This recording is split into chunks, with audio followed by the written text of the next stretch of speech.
క్రీస్తు పేరట అందరికీ వందనములు శుభములు తెలియజేస్తున్నాను.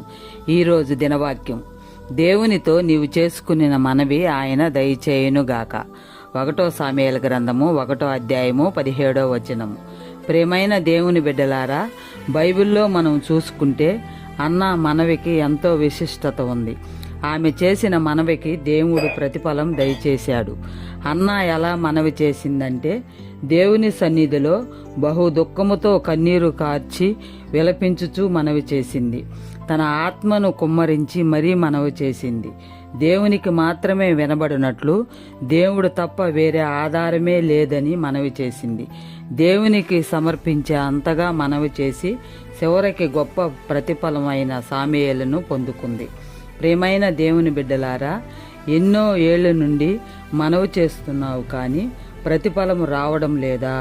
అయితే ఒక్కసారి అన్నా వలె మనం దేవునికి మనవి చేయగలిగితే దేవుడు తప్పకుండా నీ మనవికి ప్రతిఫలం దయచేస్తాడు.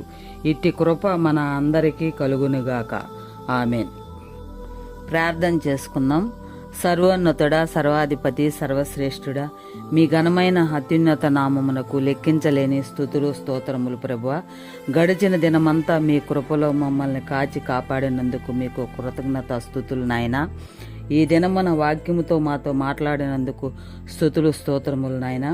ప్రభువా, మేము కూడా అన్నా వలె మా సమస్యలను మీ దగ్గర కుమ్మరించి మరీ మనవి చేయు కృపను మాకు దయచేయండి.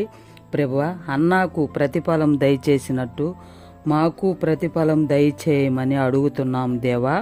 మీ అడుగుజాడలలో నడిచే కృపను మీ మీదే ఆధారపడేలా మీరిచ్చు జవాబు కోసం నిరీక్షణతో ఎదురు చూస్తూ ఈ ప్రార్థనలో ఏకీభవిస్తున్న వారిని, వారి కుటుంబాలను దీవించి ఆశీర్వదించమని యేసయ్య గొప్ప నామములో అడుగుతున్నాం మా ప్రియ పరలోకపు తండ్రి.